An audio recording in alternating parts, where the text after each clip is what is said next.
Hello and welcome to the Blessings in the Streets podcast, Marathon of Marriage Special Edition series. I am your host, Joseph B. Roberts, and I am super excited for this special series that we're doing on marriages. We're going to have some phenomenal couples that are going to come aboard, sharing what their experience has been like in terms of marriage, the highs, the lows, and everything in between. Because as our title suggests, it is a marathon. And in a world today where we have so many people who are getting married, and half of these marriages are not surviving because people don't have the tools. They're not equipped with what it is that it's going to take, the patience, the understanding, the foresight, the knowledge, and of course, most importantly, who needs to be the head of that marriage to ensure its longevity over the span of time, however long God intends for that to be. So to get things kicked off for this special series, I have a phenomenal couple. These are my brothers and sisters in Christ. Known them for several years now. Just a wonderful set of individuals to know. They're very active. We actually go to the same church, for those who may not know, and they are very actively involved in our marriage ministry at church. Very involved in that, and again, trying to strengthen and uplift marriages to deal with some of the very topics that we're going to discuss today in today's episode. So with that said, it is my privilege and honor, ladies and gentlemen, to again introduce to you not only my brothers and sisters in Christ, but two individuals that I consider to be my dear friends. Ladies and gentlemen, Mr. Eddie Roden and Miss Rosetta Roden. Eddie and Rosetta, thank you so much for being on the show today. Hey, how you be? Appreciate All right. All right. So before we jump off into our segments, I do want, for those, of course, who may not know you, if you would kind of give them a little snippet about yourself, who you are, where you're from, what you do. And of course, let us know, either one of you can share this, let us know how long you've been married. Let me go first. So my name is Rosetta Roden. I am originally from North Carolina. I am the oldest of 6 children and the only girl. So that gives you a little bit of insight into the personality and how I roll, right? Keeping stuff together, taking care of everybody. I am the AVP of customer experience for a large insurance company here. I have a BS in chemical engineering, an MBA in marketing, and I am a registered nurse. So my career has spanned a bunch of different stuff, and I use all of that every day for 5.7 million people to make sure that they are getting the appropriate health care that they deserve. So always in the place and space of serving. I dance, I sing, I cook, and then in our spare time, we like to travel. We burn the road up, that is for sure. There's not a piece of sand that I intend to have not put my foot on by the time I leave this side of glory. So just really excited to be able to share today. That's awesome. That is awesome. And Mr. Eddie, if you would tell everybody a little bit about yourself. My name is Eddie Roden.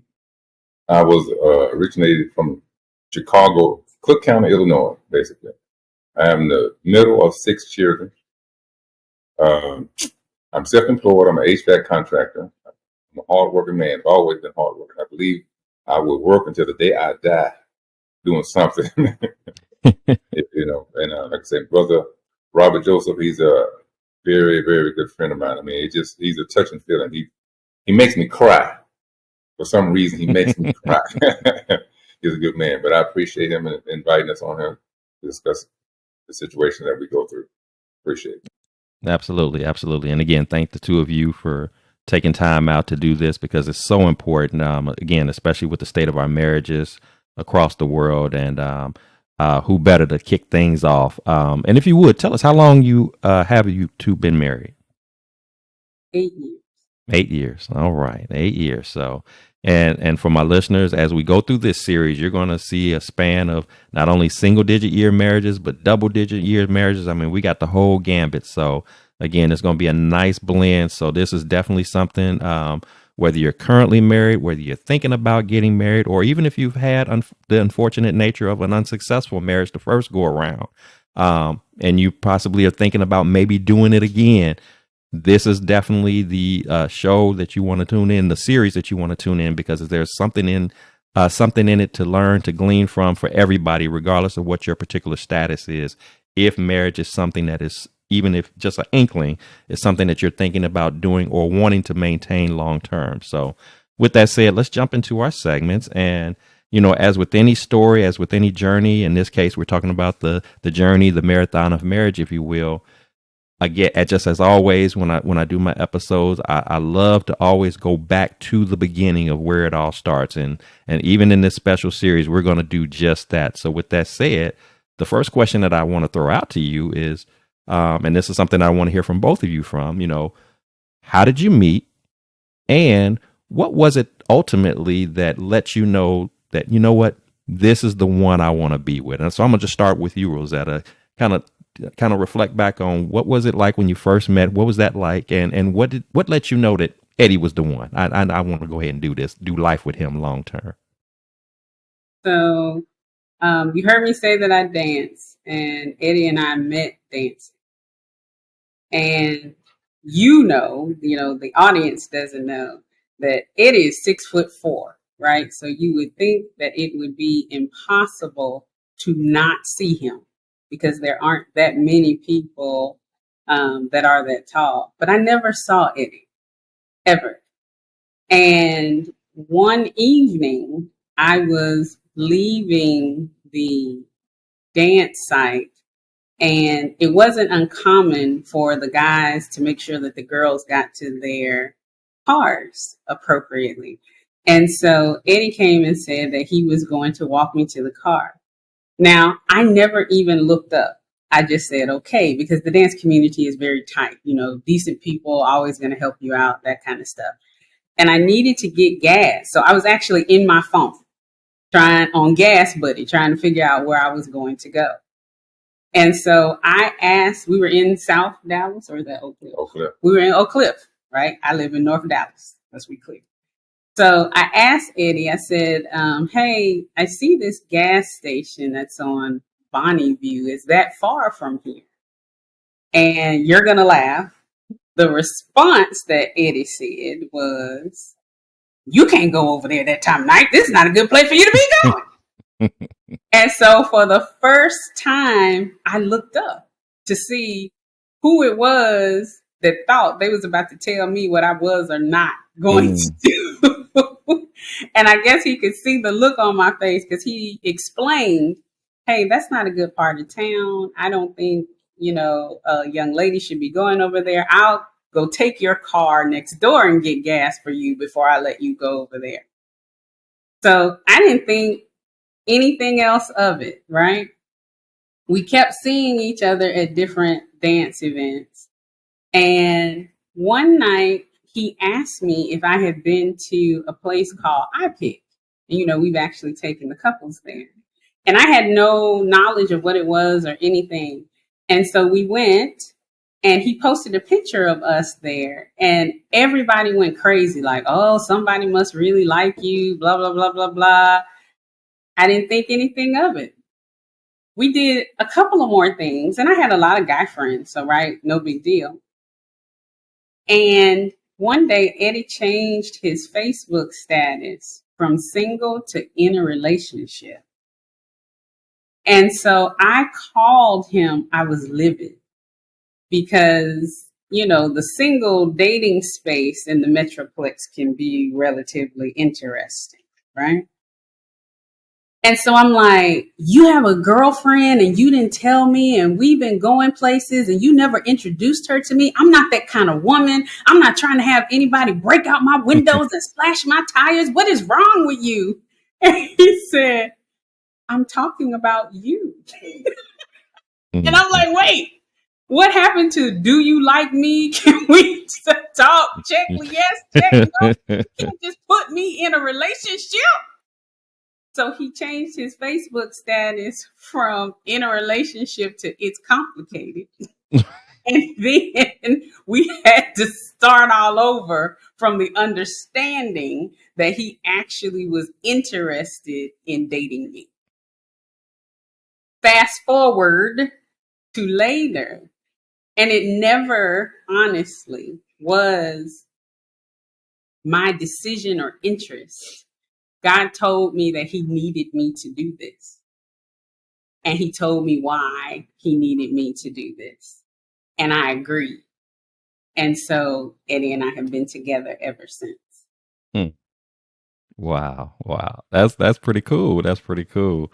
And and to Eddie's defense, and I'm going to let Eddie talk as well. I mean, I didn't quite do it like that, of course, with of course you obviously know my wife, Icy, but I don't remember, in the process of quote unquote dating, I don't remember there ever being a time where I formally said, will you, as you know how we used to do it back in the day, will you go with me? Will you be my girlfriend or whatever? It was just something that naturally over time of dating, you just kind of concluded that that's where we were at. There was no formal, if you will, confirmation of that. Well, I mean, we technically have a date that we call our official coming together date, if you will, but there was not a formal, asking of that. Will you be mine? Can we be exclusive? We didn't quite have it just like that. So to say that to you, Eddie, I kind of understand where you're going from, because you saw what you liked and you just kind of, hey, this is where we at. So, so I am going to give you a chance, Eddie, to say, if there's anything that Rosetta left out or she didn't quite put all the details together about how you met, feel free to tap onto that as well as tell us what was it about her that ultimately led you to, to know, hey, not only do I want to, actually continuously date this young lady exclusively, but I actually want to, settle down and actually marry her. Well, there's two sides to every story.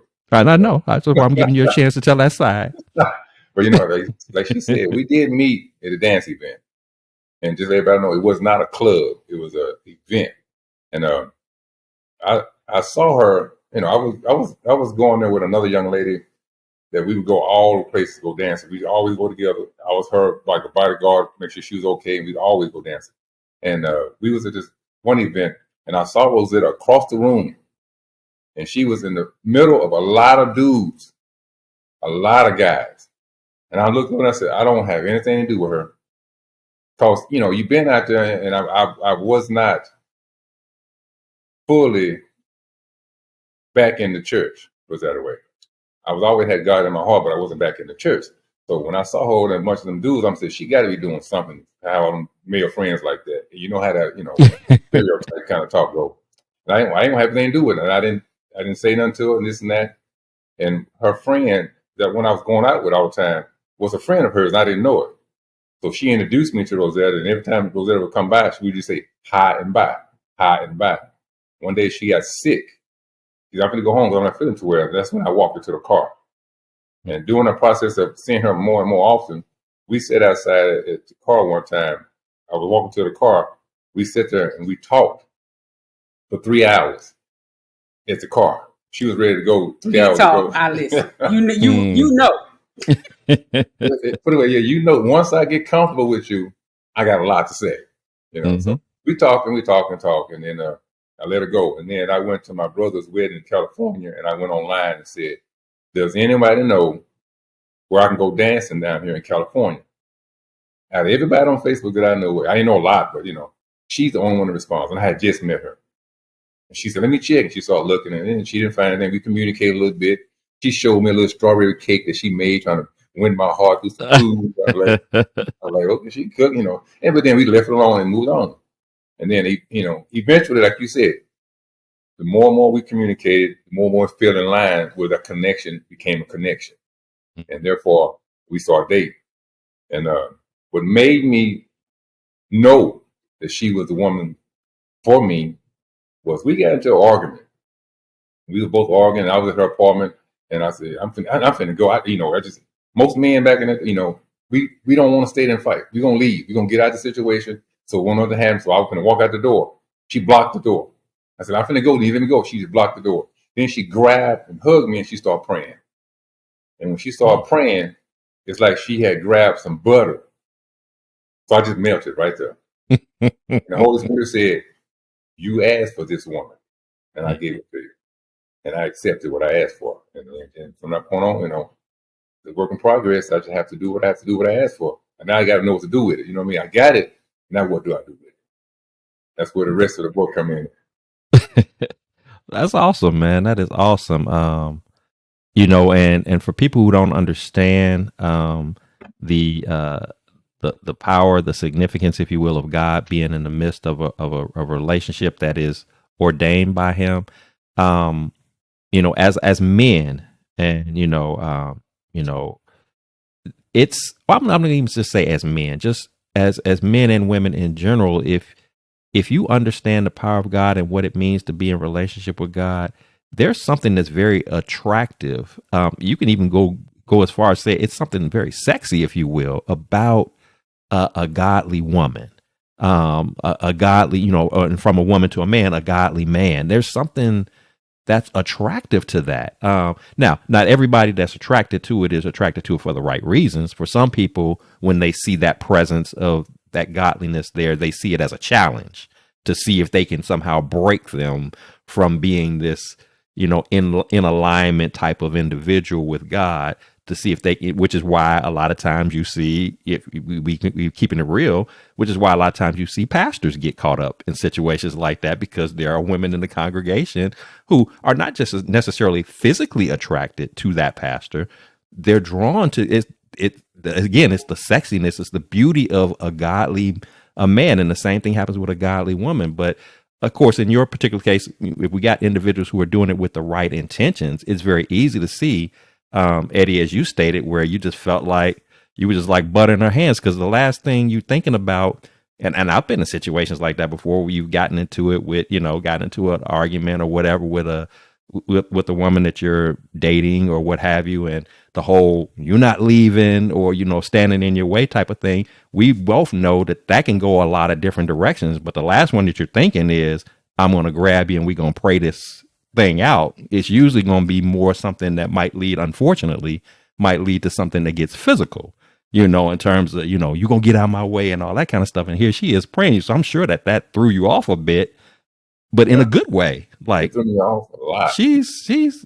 I wasn't expecting this, but then there was something special. There was something beautiful about the fact that she's already showing you that she's a praying woman, and you all are still in the dating phase, which is why when we talk about, especially when we talk to young people who might be in that single mode right now, you oftentimes when people who have a Christian background will say to them, you need to know where they stand in terms of their faith walk. You need to know where they stand in terms of their belief in God, because that's something that, while it might have seemed odd at the time for you, now being in this space and understanding the relationship with God more, that's not necessarily weird to be with a praying woman. You want a praying woman. You don't want a woman that, every time you get into a confrontation or a disagreement about something, that it ends up being a big shouting or fighting match, but to know that, hey, we need to pray our way through this. We need to lean on God through this to help us overcome these challenging situations, which,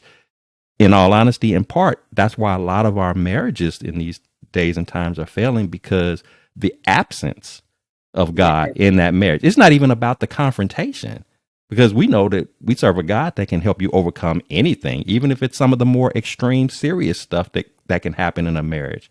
But if God was never in it to begin with, or if you kind of put him in it sometimes, but then you throw him out of it, then you put him in sometimes, if you're kind of off and on with that, then you set yourself up, you open yourself up to be very vulnerable to the slightest disagreement, the slightest misstep, the slightest mishap, and then you're ready to just walk out on a marriage like as if it's just, something casual to do. And I tell people all the time, especially if you've ever experienced a divorce before, it's not like, back in the day when you with a boyfriend girlfriend situation, you say, "I quit you," and then that's just it. It's a different feeling emotionally, mentally, and even spiritually. I mean, when we talk about the two becoming one, and you talk about a divorce, yes, we may not be physically ripping apart from one another, but emotionally, that's what it feels like if you ever go through that. And so you got to be careful about that. I mean, you sign up for this thing for lifelong, for better or for worse, to death do you part. You can't be casual. You can't be just, nonchalant with that. So, yeah, that's this beautiful story about how you all met. Of course, obviously, I didn't know all of that to the detail that you just shared just now. So I totally get the connection between the two of you. The one thing I do want to ask, though, Eddie, and just so I know you said earlier the two of you have been married for 8 years. So for you, Rosetta, this was your first time, right? Was this your first marriage, or this is yours? This was your second marriage. And for Eddie, this was your what marriage? You got to ask that question. This is my fourth. Okay, so this is your fourth, and this was your second. So I'm only asking that because here we have a situation again. Think about we got somebody that's listening who's been through a divorce. I've even been. I've been married before, and so some people get married and they get divorced and they're done. I don't want to do it again. Both of you gave marriage another chance. So I want to tap into that just really briefly, if you would. Did you ever think back to the fact that I've been here before and it didn't work out? Did that play a role in you ultimately deciding that the two of you wanted to come together? Or were you at a point in your life to where you felt like, you know what, I'm not going to allow what happened in the past to block a potential blessing of this union maybe being better than what it was, than what I may have experienced previously? Kind of, if you would kind of touch on that for me a little bit. So for me, it's kind of odd to think about, right? Because essentially, I have been someone's wife my whole adult life, right? First time I got married straight out of college, and I was married for 10 years. Okay. And so when I came here and started dating, I was like, oh no, like stuff that go on in this joint, I thought only happened in TV. I'm like, clearly I met, because right, I didn't do a lot of dating and stuff when I was in high school. And then when I met my first husband, he was like my first boyfriend when I was in college. And then we got married, right? So there was none of the extraneous stuff that I experienced when I started this adult dating thing. And I can remember the day. It was May 15th. When I went into my prayer college and said, God, these fools is crazy.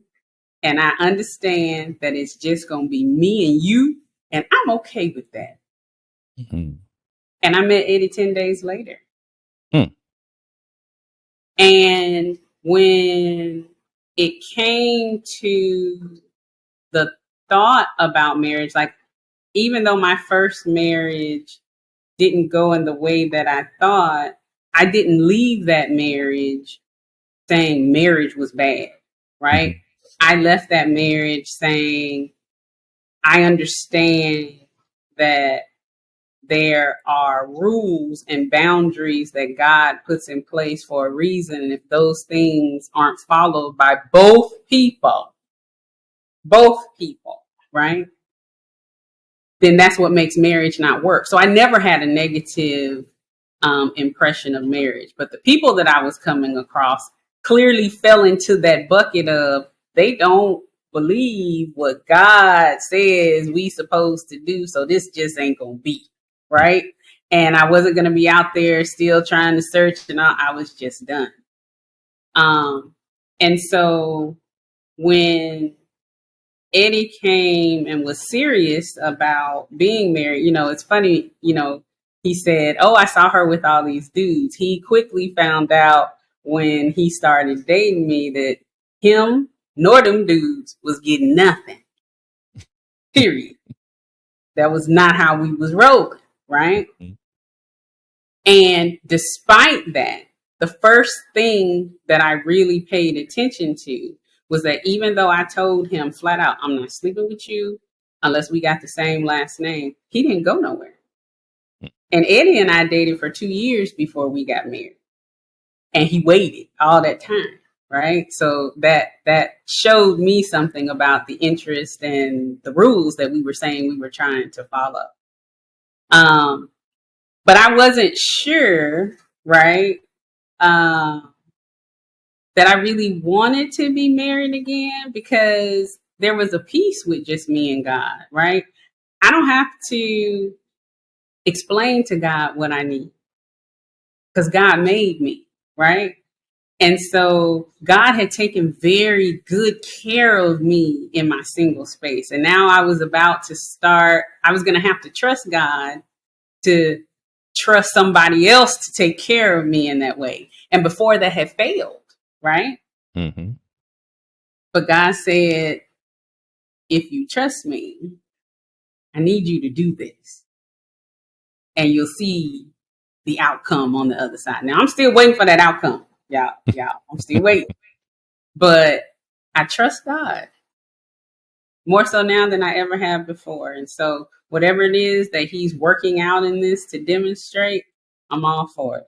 I'm in it till the end. Awesome. Awesome. Same thing for you, Eddie. I've been here before. I meet this young lady. I like her a lot. I'm falling in love with her. I'm thinking she's the one, but I've been here before. How did that play out for you? Did that in any way cause you some hesitancy before you made that move, or kind of how did what happened to you in the past in past marriages impact ultimately you overcoming that and being able to say, you know what, I want to try this out with Rosetta because I really believe that this is the right move this time around.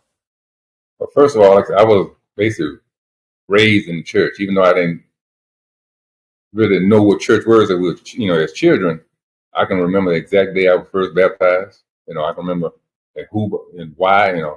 And I've always figured that God intended for me to be married. Mm-hmm. And the reason why I say that is because if he didn't intend for man and woman to be together, I don't think he would have made Eve for a partner for Adam, for them to have, to be together. So that's what I look at. I've always felt like I was supposed to be married, and God intended for me to be married. But all my first marriage was high school sweetheart. We was in high school, in junior high. She was a senior. We dated, got married. We kids. I can kind of like brush that to the side of not knowing what I was supposed to be doing. My other marriages, it was just I had to realize I was thinking that was just an extension of boyfriend and girlfriend. Mm. You know what I mean? It's just that's we together now. On paper, we can get it's free sex. I ain't got to worry about nobody else. It's just you and I. Didn't know anything about no work. It didn't work out because I was not mentally and spiritually grown in order to learn and to how can I say had to try to accept to learn about marriage. Mm-hmm. And the second marriage, another marriage, the same way. I feel like that was just an extension of boyfriend and girlfriend. But when I met Rosetta, before I met her, I was looking for a woman. And, society brainwashed men to think what a woman is. And I had to realize that that's not what a woman is. I want a God-fearing woman. I didn't say what I want her to look like, no form of fashion. I want her spirit to be his spirit. And then when I asked for that, that's when they brought Rosetta into the picture. Mm. When he brought Rosetta in the picture, I didn't know what it was. I said, I didn't want it. I don't have anything to do with it. But God said, this is what you asked for. Mm-hmm. I'm giving it to you. Accept it and be blessed. And then when she prayed for me that day, the Holy Spirit said the same thing. You asked for this woman, and I gave her to you. Accept her and be blessed. And I said, you did. I did ask for her. So I'm going to accept her and I'm going to be blessed. But I still had a lot to do with my mentality as being just a man. Mm-hmm. Not a God-fearing man, just a man. Mm-hmm. But as we work together, as we did some counseling, some friends, y'all know how we work, and it opened up my heart to try to understand and how to work on the relationship. Relationship is work. I thought relationship is a relationship. It's a job that we don't get paid for the way we want to get paid for. In the end, the profit is better. It makes me a better person for myself and for Christ and for my family. Because if I can't become a better person, I'm gonna end up just like I was in the last marriage. I'm gonna walk out because I don't have to hear it. I don't want to hear it. I'm a man. I'm grown.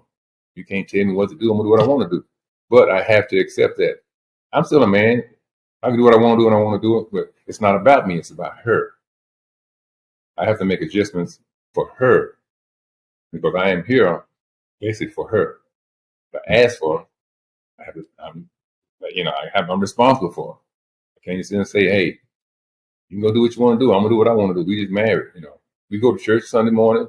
When we leave church, I'm gonna get on over here and go play some golf, and you can go hang out with the girls. She won't let me do that because it's a connection. My part is right here. When she's not around, I'm not happy. Really, I'm not. Or we can get together, we can get an argument. I don't like her at that point in time, but I'm gonna always love her. I don't like her actions sometimes, but I'm always love her. She don't like my actions a lot of the time, but I know she loved me. You know, that's what makes me stay. Yeah. If I didn't know that, I'd be saying, I don't have to put it with that. I don't have to. We can argue all we want to. I'm done. Walk out the door. When she can say, you can get up. I can say, I don't care. I can go. Where do I go? Go to the bedroom. There's nowhere else to go. You know what I mean? Why would I want to go back out there in the world and find something that I want, not what I need? God gave me what I needed. Even though I asked for God first, when He knew I needed it, and He gave it to me. So that's not what I wanted. I wanted a stereotype woman, as they say in the world. And that was not good for me. I've had that, I'm gonna say 2 times in a marriage. It didn't work. And as my wife always says, doing those marriages and those divorces, who's the common denominator? Yeah, we get an argument over that. It's her. You know, Adam said, it's that woman that you gave me. But the common denominator, once I realized it and acknowledged it, it was me. So what can I do to not have the same thing fall in place as marriage? So it's still like it's a work in progress, you know. And I don't see that. I don't say we can argue. We just had. I'm gonna be honest with you. I'm gonna be transparent. Before we got on this podcast, we just had an argument. Some really stupid. Okay? When she said to me, if you say that one more time, you can try to get out. What I do? I say it one more time. She said, get out. So I ain't going nowhere. You know, because there's nothing else to do. Because I've learned not to hold that in my heart. You know, we're gonna go through arguments. We're gonna go through this. We're gonna go through that. But it's up to me how far am I gonna take it. If I take it far enough to the point where I walk out that door, it's not on her. It's on me. She can say what she want to say. I have to make that decision where I'm gonna do it or not gonna do it, whether it's right or whether it's wrong. And I'm looking at you right now. Because the spirit just let it just die on down, move away. You know, it's not too much, it's not too hard once you learn how to let it go. The hardest part is hanging on to it. Absolutely. And I appreciate, for both of you, I appreciate your transparency. I mean, this is what's happening already in the opening session of this series. You all are providing that for not only for me, but for our listeners, because people need to understand that, again, this goes back to the whole marathon of marriage. I mean, there's a couple who would have gotten into quote unquote argument or disagreement before being on a show, and they wouldn't have got on the show. They would have allowed just that, whatever the disagreement was, and you don't even have to tell me what it was, but they would have allowed something like that to be a reason to not move forward with something that was already planned for the two of you to do. And it just shows the maturity of the two of you, where, again, you're acknowledging the fact that, yeah, we get into it from time to time. In fact, as married couples, sometimes I don't like you, but I love you. And that's just kind of the unique dynamic about marriage. We get on each other's nerves. We ain't feeling one another from time to time, but at the end of the day, you ain't going nowhere. You ain't going nowhere. You know what you have. And in spite of the fact that you do have disagreements from time to time, it's the love that ultimately is sustaining. And that's what I appreciate about couples like yourself. And again, just keeping it real. You know, you're not on here being fake and phony, like everything is always perfect and we're just holy and righteous and everything is just smooth flowing and we never have an argument and we just love and hug on each other all the time. And that's just not the reality of what marriage is. That doesn't mean that those parts don't happen. Don't get me wrong. We don't want to create, an image where there's never those loving moments. But yeah, there's some times when you're not feeling one another, you're giving each other that side eye. You look at some kind of way. And then the other thing I'm sorry, go ahead. Well, and you have to be able to bring each other back to the purpose, right? Because the argument really is about spiritual warfare, right? And sometimes I think we forget that. The devil does not want us to sit on here and talk about this stuff, right? And so he was trying to prevent that because the argument was about coming on here. It is like, I'm tired. I don't want to do that. I'm like, but we're committed to do that. We run a marriage ministry. What do you mean you not going to do this, right? And where I saw him come back to himself was when he said, you always want to. I said, no, God made me to minister. So that is what I am about to do. And then it was like you could just see the thought come through his head like, right. And I think a lot of times that's also what causes the problems that we see, because our equalizer, right, is God. Mm-hmm. You can feel this way and you can feel that way, but as long as you have something that can bring you back to the same page, the Bible, right, we don't argue with that. Not if we saying, right, we living Right. like we say we living, right? There's no argument with that. He'll tell you, I always say, dude, you Bible or not? Mm-hmm. That's all I need to know. That's the only thing that we can talk about in this house, because that's how we rolling. And so I think people, we're all going to have off days, right? But you always have to be able to bring each other back into the general purpose. And that general purpose is not me or him, it's Christ. Mm-hmm. And I mean that for real. I love that. Love that. And I love the fact that you point out, because I think that you were spot on in saying, you know, I don't believe it was coincidental. I don't believe it was accidental that the two of you had, you know, a disagreement, a beef about getting on, because I'm tired. And I mean, you shared with me, Eddie, before we started our recording, you know, I've been traveling all day. I'm wore out. I'm tired, you know, and then now I got to get on here and do this, you know. But to your point, Rosetta, I'm doing God's work. So I have to trust and lean into God that even if I'm tired, I got to trust and lean into God that he'll give me the endurance. He'll give me that extra boost of energy that I need to be able to minister to couples who need to hear what you all are sharing this evening and what you'll continue to share for the time that we have together, with the hopes of blessing some people who need to hear your story, you know, because like you said, the enemy doesn't want this to happen. You know, one of the things I speak about all the time when I do my podcast episodes, every now and then I'll have an episode where it just seems like technical glitches are happening left and right.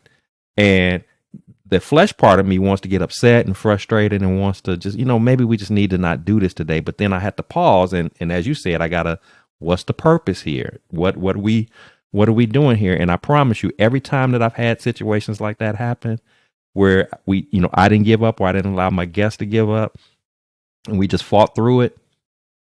By the time the show was over, there was a story that was so impactful and powerful. You're just like, this wasn't nothing but the enemy trying to stop this, because he didn't want this conversation to happen. He doesn't want us to be sitting around talking about, you know, healthy marriages and dealing with the adversities and challenges. He doesn't want to have us be involved in marriage ministries like we are involved in, and where married couples are coming together and speaking about God being in their marriages and hanging in there during the difficult times and challenging moments. He don't want that to happen. He wants to see our marriages fail. He wants us to be torn apart from one another. He wants us to be trying to survive on our own without God being in the mix of it. So I have a great respect and appreciation for what you both have said in regards to the importance of, you know, even when you don't feel like it, because that's again the marathon of marriage. There's times you ain't gonna feel like wanting to make it work. I don't feel like it, but you got to, because for the greater purpose of what this marriage is all about, what God created it for, what he intended for it to be. So love that. One more quick thing I do want to note about your marriage dynamic, and you don't have to specifically say, you don't have to specifically put it out there, but there's also an age dynamic. How many years apart are the two of you? You were not 2 years apart. How many years apart? Times 6. So we have a 12-year difference in this case. How does that play? Does that have any kind of positive or challenges, if you will, in marriage when you have such an age difference? Of course, I have an age difference. It's not 12 years. And mine, it's 6 for me, which I know me personally, it's something that every now and then I have to chuckle about, because historically in my dating, journey, if you will, I oftentimes dated older women. And so with Icy, I've never dated, and of course, in this case, married anybody with this much of an age difference from me, because that usually has not worked for me. So sometimes I chuckle about that. Like, how did God put us together?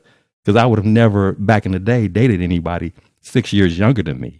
But here I am, and here we are getting ready to embark upon 20 years of this. So I'm just curious, how does that work for you with a 12-year swing, again, challenges or even advantages, like if you could speak to that. You want to go first? Well, I got to go my part on that. Okay. My generation, like when she said we first started going together, and I said I'm in a relationship. If I start spending money on you, you mine. You know what I mean? We dating right there. If I start spending money, I didn't spend money on a random chick. I'm spending money on somebody that's special. So my thought process, those 12 years is a huge difference in her years. So I might sit and say, well, I don't do so and so my generation, but hers do that. So she expects for me to do what they do. And I said, no, that's not how that works. I don't do that. That's not who I am. I was not brought up and was taught what a marriage is, what a man is. We learn and what's a good woman. We were just basically thrown out there in the streets, as young men once we got older, because we said, I ain't listening to my dad no more. I'm grown. We start spending ourselves, we gone. But now I'm learning from the streets. So when I get in a relationship, I don't know what it involves in. I don't know what's involved in the girl and the boy. Get together and you do what you do. That's all it. The times that she wants me to do certain things and wear certain clothes, and that's not who I am. That's not what I wear. I gotta have some room in my legs. I don't want no tight jeans on. I don't want no tight. I have to have breathable clothes. You know what I mean? She that's a nice suit. It looked good on him, but on me, I don't wear that kind of stuff. So, and then when I see her in the clothes, I say, I like a woman in like a pantsuit with big legs in it. She wears some of that, but that's not what she does. So it's just not a real bad. There's no kind of conflict in that. It's just the generation gap there that makes it kind of set in your ways kind of way. Those years are my years, and these years are her years, and she was by herself. So trying to put that together and trying to wean out what's bad for our relationship is the hard part. Mm-hmm. Because you don't want. I'm gonna say one more thing. Because you don't want to get rid of that because it was good for you. What he said about not having the education was a big thing, right? Because I am in the generation that started with churches having premarital classes and all those kinds of things, right? So I came out already having certain tools when it came to, well, this is how you handle conflict resolution, right? And those thought processes around the things that you do. In addition to that, right, I'm also part of that, all of my friends went to college, right? So we all had all of these degrees, and there were all things that we experienced in college and did, like having just male friends, for real. You could be friends with a dude and it be nothing. He'd be like, don't no dude want to really be your friend. I'm like, you stop that. That is not true, right? It was true. And the biggest thing, especially, like when we first got together, original Eddie, this is, part of the transformed Eddie. It would always be, well, I'm older than you, and God didn't make no fool when he made this, right? And so he'd always be like, you too smart for your own good. You just know, you know too much. Well, but that is what God exposed me to, right? And so you can't say that just because you're 12 years older than me means that you have 12 years worth of knowledge more than me if you haven't experienced those things, right? And so one of the big things was travel, right? I had been almost all around the world even before I met Eddie. So when we started traveling, I remember you remember when we went on that cruise? And the first place I took for our honeymoon, we went on a cruise. And we're sitting at the table. And of course, I'm talking to the people at the table about other experiences because I've had them and he hadn't. So he got mad. You just sitting up here, you just sitting up here kikiing with all these folks. And it took me a while to even figure out why he was upset. And it was because he felt left out, right? And so you have to definitely take into account the differences. I mean, the reality of the situation is that Eddie is closer to my parents' age than he is mine. My mother and father is only a few years older than he was, right? Was. And my father is no longer here. About me. No. I'm sitting right here. He was. I'm right here. Yeah. And so it also, though, set certain expectations for me about him, though, right? Because if you looking at me telling me, oh, I'm 12 years older than you, then I expect you to be that in everything all the time, right? Why don't you know that? Why can't you do that? Remember, you 12 years older than me. And so we had to get to the point where we really understood each other's current positions and gaps and then figure out how to fill them, right? So that we could be on the same page. Not like I like all those gaps, that she had. Like she was saying, all her friends have degrees and stuff. So she expects me to be in that degree area when I'm not. But that's her expectation for me to be there. That's where we get in a lot of conflict areas. You expecting me to be something that I'm not. And I'm like, I don't do that. Well, you say you so. I don't care how old I am, but I didn't go get that degree, so I don't know how to do that. If you can do anything, you put your mind to it. No, I can't. I appreciate the confidence and everything, but I know I can't do it, and I'm not. It's just we get in a lot of disagreements when it comes to because that age gap there makes it my reality and her reality is different. Mm-hmm. My reality is I was brought up doing this. This is what we do. This is how I do it. We were not pushed hard to go to college. It was a choice. You can go to college, you go to work. That's what it was. Hers was go to college. You need to go to college. You need to go to college. You need to go to college. So I went to work. She went to college. So when I go to work, she come to college. She bring the college to me, and I'm trying to bring the work to her. That's where the interference come in front. Don't come in with them big old words. You know what I mean? Dumb it down. Dumb it down. You using them SAT words that don't nobody understand. I understand it, but I don't have the time to try to get the definition of the word. You know what I mean? He said. No, I'm just kidding. It's just there are times that I just want my wife. But that is your wife. But I don't see that. I see you. I don't see all that other stuff that you done got, those degrees and all that stuff. That's not what I'm looking for. I'm looking for my wife within those degrees. Just like you look for your husband within all the mess that's inside of me. You want the person that you saw and fell in love with, which, is improving every day, getting better and better. And he's trying, I'm trying, but that's what I want for my wife. I want to see my wife. She works so much and works so hard that it's like I rarely see her. And then when she do come out, I don't see that. I see the old Rosetta, and then that's where the conflict comes into play. I'm not your job. Don't talk to me like that. I'm going, we go that route. She's trying to come out, but I can't see that coming out because I don't see it often. Mm-hmm. We do, she works a lot, and I try to get her to take a break, but sometimes you can't. So we just have to learn I have to learn. I ain't gonna say we. I have to learn how to work around that. Because if I want to make it better for her, I can't fire off every time I see her. Because she's trying and I'm trying. Be different about what I'm trying.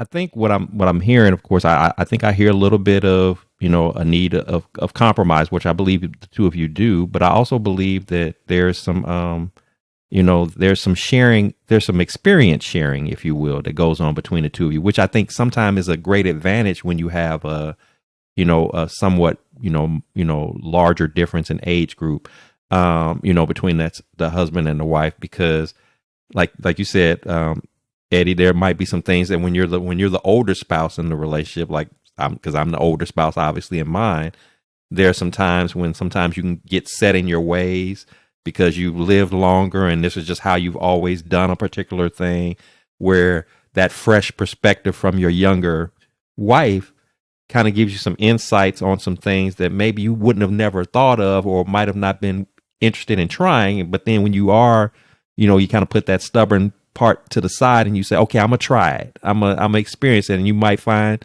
some of those things, not necessarily all of them, but some of those things you might, you know what, I kind of like that. I'm glad you persisted or insisted that I partake in this. And then I think on the flip side, I think when the younger spouse, in this case, Rosetta being the younger spouse, I think that there are some life experiences that you have that you try to impart on her, that if she, when she has those moments of wanting to be a little bit more open to hearing what you have to say and not looking at it as, kind of like Kelly Price song, you not my daddy, you my man, she kind of taps into your life experience. Even when you just talked about work, you say she works a lot, but one of your concerns about her working a lot isn't just that you don't get the chance to see her.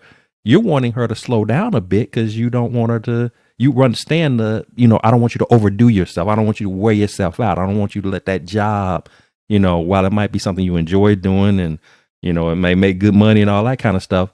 You've been through life. You the older you get, you might have entered into some ailments and some things that how working too hard can wear you out. So sometimes it's just a general concern over life experiences that you might be able to impart some of that wisdom. So I think it's a good thing as long as both partners are willing to, again, be a little bit open and understand that even if I'm open and try what you ask me to try, I might still not like it.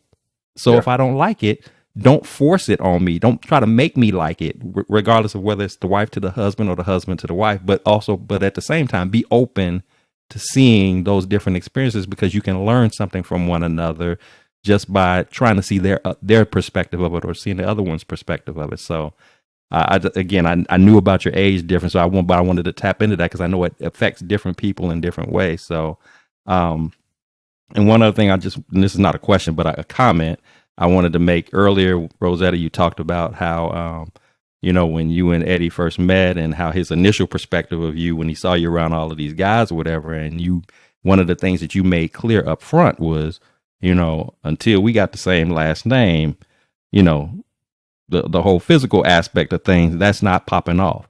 And I want to share that with our listeners to pay attention to that, in the sense that ladies who are tuning into that, even though we as men, to be honest, we as men, we are very fleshly in the sense of when we see a woman, especially a woman that we're attracted to, drawn to, that might be on our mind. That might be what we want to do, but it's actually very attractive and very admired when a woman does set that boundary. In other words, if you don't make it easy for us, every man is not going to be, if it's the right guy, he's not going to be offended by that. It's going to throw him at first, but he's going to actually be impressed, and it's going to gain you a whole nother level of respect, because you're not just doing what he may casually be used to, maybe being out and about, meet a girl, he don't even know her last name, and she's already given herself to him.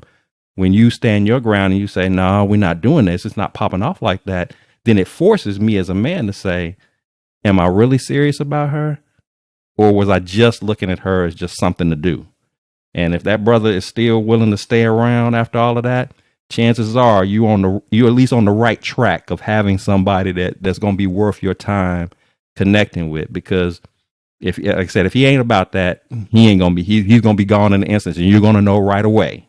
You're going to know right away if that was his only intentions. But for this brother to stay around, and he hung around for a couple of years before we even got to that point, and that didn't cause him to stop pursuing you, to stop desiring you, to stop falling more and more in love with you, then you probably got that in combination with other things. Obviously, you have a guy that there might be something here that's worth building on, and obviously we're glad that that's exactly what happened, and you all are together, and you got 8 years on the record to show for it. So I just wanted to point that out, because that is a big deal, ladies. Take stock, take value in who you are and what you have to offer. Don't just, as they say, don't just give the cookies away. Don't do that, because unfortunately you will lose a certain layer of respect from that guy if you made it too easy for me to get. So I'm sorry, you were going to say something, Eddie? I'm going to say to the guys now, to the men, that if a woman do come up and say that she's not giving you any until she has your last name, don't put her in your call friend list, because be honest with you, that's the kind of friend you want. Because once you find that friend, it gets closer and closer and closer. And before you know it, you're a couple. You know, it ain't always about sex. It's about that individual. The woman say, "I'm not giving it up." Be interested in that woman. I guarantee you, it's better than any other woman you can get. So that's a God-fearing woman. She might not know it just yet, and you might not know, but she knows she's not supposed to do that. She's waiting for the right man to get to give herself to, as God intended. She might not come and say, "Well, I'm a Christian woman, this and that." That might be the last thing she says. But if you listen to her when she says, "You ain't getting in it until we get married," that's telling you right there that that's a good woman. Yeah. So, If he values you, ladies, if he values you and you've made that known, he'll wait. If he truly does value you, if he's truly trying to build something with you, he'll wait, despite how challenging it may be from a fleshly standpoint. Because again, it's usually a little bit more challenging for the guys than it is for the girls. But but he will wait if he's really true and sincere in his pursuit of you. So when we talk about our marriages, we've captured a lot of different subject matters so far in marriages, but we all know that in this marathon of marriage, just like there are going to be highlights and high points in that marriage, every now and then we're going to encounter some storms, some challenges, some adversity in the marriage. And sometimes it's to the degree that we might, be facing a situation where we're contemplating giving up on our marriage because of the situation. Or even if we're not contemplating giving up on marriage, it just might be something that puts a strain on the marriage. It may have us maybe being a little snippy with one another, have us both stressed out, have us both kind of frustrated and overwhelmed, if you will, because of a challenge that we're facing in the course of our marriage. So with that said, if you would, tell us about a time when you found yourself in this 8 years of time in your marriage, where you found yourself facing a challenging situation, that this was something more than just a casual, maybe what we're going to eat tonight or something like that. This was something that, kind of put a strain on you, put a stress on you. You maybe had some concerns, some worries, some fears even. Like, how are we going to get through this situation? Obviously, you're here today. You're still married. You're still in love. So we can trust and believe that whatever it is that you're about to share, you got through it. But if you would, tell us, what was that experience like for you? And what ultimately was the turning point for you to be able to get through that challenging moment?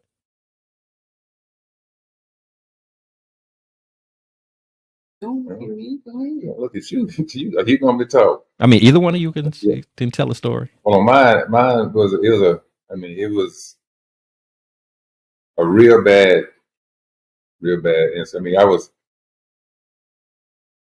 was in a bad place, real bad place, and we got into a real bad argument, and I did something I didn't was supposed to do, and I basically broke. Okay, and I did something I wasn't supposed to do, and it affected me real bad. I mean, to the point I had to call the pastor. I had to leave the house, go stay somewhere else, to a point where, because she didn't want me around, and I understood that when that happened, I had to go clear my mind, because I was broke. I felt that I got broke, and I had nobody to talk to. And my kids came, the pastor came, we all talking, and it just, I didn't know what to do. I didn't know where to go. I didn't know who to talk to, so I just called people. I called the pastor, I called my son, my daughter came. Everybody came to help. And what kept me balanced was when I knew that there was help, that I could call somebody and somebody would come. And then it got slowly better and better and better, because the help that I needed, that I didn't know anything about before. And before I even, got married, I don't need to go to no counsel. I don't need to do this. I'm a grown man. I don't have to have that. But when I broke, I had to be put back together. And God had to put me back together. So what he did, he surrounded me with people that put me back together according to what he wanted me to put back together. Not my puzzle pieces, his puzzle pieces. Mm-hmm. And it just kind of gradually, it's still going, it's still putting back the pieces, but that was a real bad, real low part of my life. because I really care about my wife. I mean, to the point,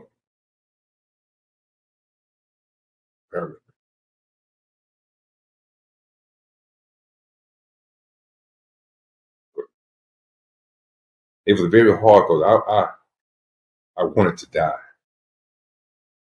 that bad. Hmm. I mean, it was real bad. I was walking out in front of cars. I didn't want to live because what I did, it shouldn't have been done. But it hurt her and it broke me. You know what I'm saying?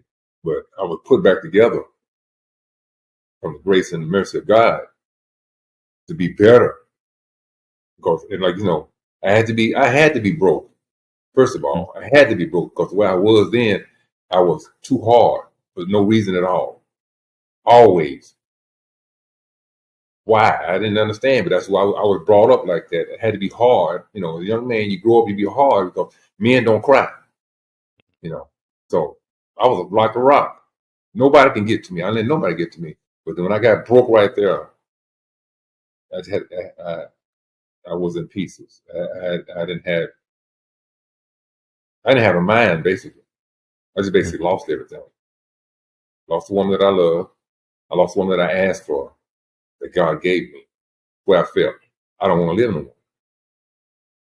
But my kids and the pastor came with the grace and mercy of God and put me back together. And as I grow, I said, all the pieces are not here. But he has to gradually put the pieces back to make me who I am today. Hmm. Let me first say, man, I appreciate your transparency and what you shared. And because the reality is that, in marriage, there are some times when situations arise. We do things that, we know that's hurtful to our spouses. And we get disappointed in ourselves for even allowing ourselves to go to that space and place that we're in. And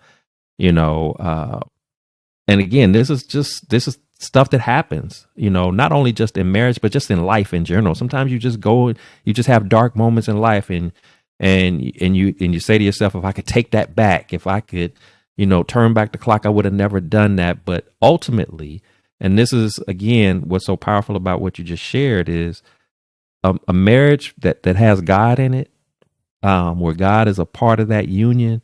There's nothing that can't be overcome because whatever that situation was for you, somebody else would have broke on that.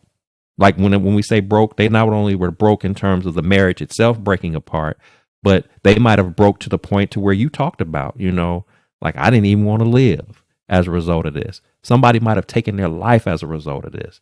But see, when God is in that, he says, no, you're going to have fall off moments. You're going to have challenging times. There are going to be some things that you might say or do that, I understand that, that's not, not what you intended to do, not what you meant to do, but it was where you were in that point in time. But we serve a God who's a loving God, who's a forgiving God, who's a God of restoration.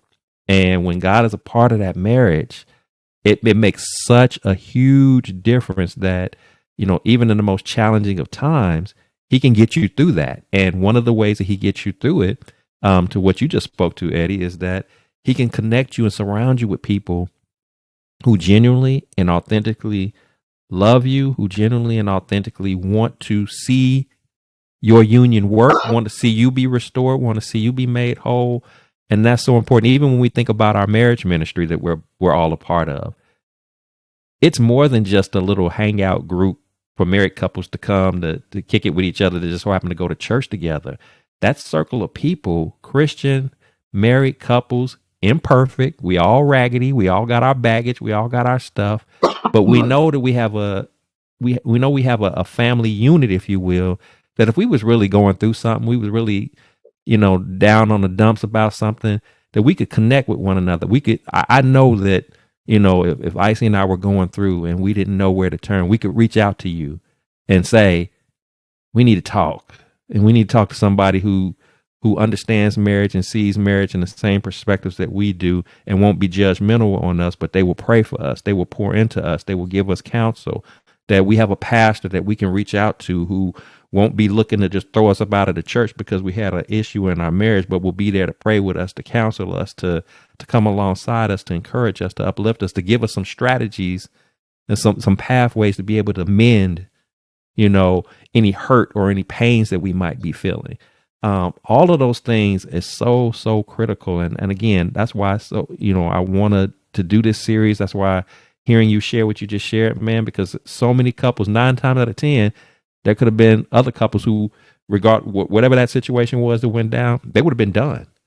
They would have been done and over. There would be no seeing them together right now, talking about their marriage, the longevity of it, the being able to overcome the adversities. They would have been moved on and on to whoever they done met now, and doing their own thing, and just throwing it to the side. And we want to put a stop to that. We kind of want to break that cycle of giving up every time stuff gets rough in a marriage, because things do get rough. I mean, people see the two of you all the time, whether it's out, where you're doing your dancing, whether you're in the church or whatever.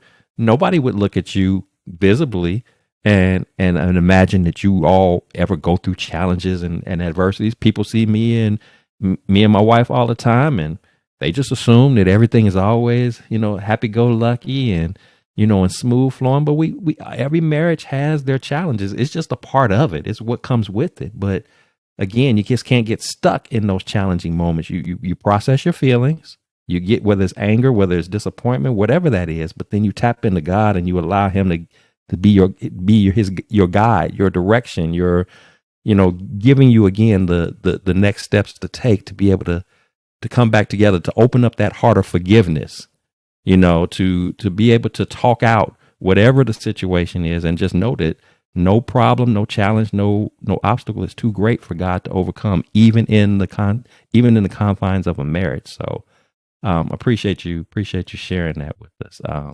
So powerful, man. I appreciate that. Kind of build off of that though. When you do find yourself at an impasse, and again, it doesn't have to, sometimes our impasses are really major and monumental, and sometimes they're very minor, and minuscule, if you will. But nevertheless, when the two of you find yourself in a situation where you're at odds on something, a decision needs to be made, a conversation is being had, and Rosetta's on one end of the room and Eddie's on the other end of the room, and you both are holding firm in the ground as far as this is what I feel and this is where I'm at on this. I'm not really trying to budge. Eddie's not trying to budge. When you find yourself in those moments of impasse, what is the process that works best for the two of you to overcome those moments when you find yourself, seeing things differently in a particular situation or impasse, if you will? How do you all work through overcoming that deadlock, if you will? I mean, it really depends on what the deadlock is, right? There are certain things, of course, in which we can just sit down and talk about it ourselves and come up with a compromise. When things are more impactful, then normally that requires a third party, right, to help assess and break down each side in a way that the other can really see it, to get us to the middle, right? One of our biggest impasses, believe it or not, is dancing. Eddie, and I also think this comes with the age difference thing too. So even though we met dancing, right? That was one of both of our major hobbies. When we got married, Eddie was like, "Oh, now you're not going to dance with nobody else other than me." And I'm like, no, I don't think that's what we're about to do. And then he's like, "Oh, and on top of that, if I'm not going dancing, you shouldn't go dancing either." That's like one of my major hobbies, sir. What do you mean I'm not going to go dance, right? And so the interesting thing about it was a couple of things that occurred. And it's funny how God works through things. So one night we were out, and you have to understand that I had been dancing longer than Eddie, right?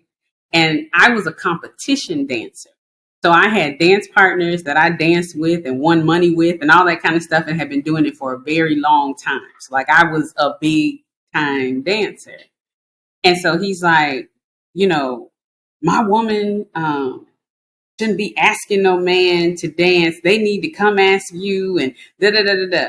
So this one particular night, I was sitting at the table, and Eddie was just dancing. This was before we got married.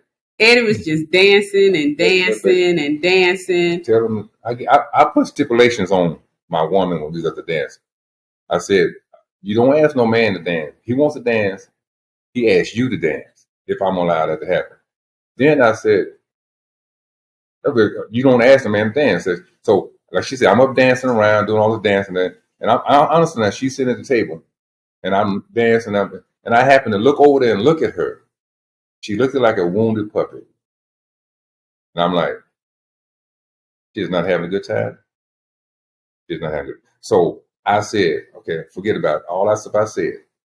I don't mind you asking guys dances, but I got two stipulations. They don't call you to the floor. They come and get you. And they don't dip you. So she's been dancing ever since. Then I guess I'm getting, the older I get, you know, I'm not saying all men get like this, but I'm like this. I don't want you dancing with any other guy. You my woman. You know, they single. They go dance with who they want to dance with. You are with me. You're my woman. God gave you to me. So I prefer to dance with you and only with you. She still wants to dance with all other guys. So we have conflicts on that. She wants me to go dance. I want to go dance. But I don't want to go see and watch her dance with other guys. So I don't go dancing. Because that, to me, that's a respect thing. She don't see that as a respect thing. Can I finish now? She see that as, that's what she's been doing all this time. I want to continue doing it because I'm having fun doing it. You know. But to me, it's about a respect thing. You know, she asked me not to do something to, you know, I want to go to another woman and do that. Because this is my woman. That's how I feel. Okay. I'll let her finish. So God worked out the selfishness piece, right? By showing what it was that was occurring. And then in response to that, right? I used to dance 7 days a week. But because I know it bothers him now, my girlfriend and I go to a class on Tuesdays. And then we go to one big event once a month, right? So I don't dance as much as I used to because I know it bothers him. But I still get leeway to do something that I still like to do sometimes. Okay. But I still like it. Okay. So what I'm hearing again, in this example that you used, there seems to be a little bit of compromise that takes place when you find yourself at ends where I'm willing to give up a little bit here, he's willing to give up a little bit there. And again, I think that obviously is a key component, of course, in marriage is one's willingness to compromise. Is there ever, and you said one of the things I did wanted to follow up on you said sometimes there are situations where, depending upon the issue, a third party comes in to break the impasse. When you spoke of a third party, who, if you don't mind sharing, who is usually the third party that I guess breaks the tie, if you will, or negotiates the term? What did you mean by that when you said it? Yeah, so counselor, okay, a pastor, elder, right? Someone that, and even if it's a counselor, it's a Christian counselor. You always write all advice and good advice. So you have to make sure that the person that you are counseling with, right, is on the same page as you, has the same goals as you in reference to what it is you're trying to achieve. And my third person is the Holy Spirit. Because we can get in a big argument and she go in the room and I be on the other side of the house. It's time to go to bed. She don't want to sleep with me. So the Holy Spirit says, hey, I'm wrong or whether I'm right. You need to go apologize. So I go apologize. even though I don't think I'm wrong, but to make things right with the household, I'm sorry for what so and so. I'm sorry for so and so.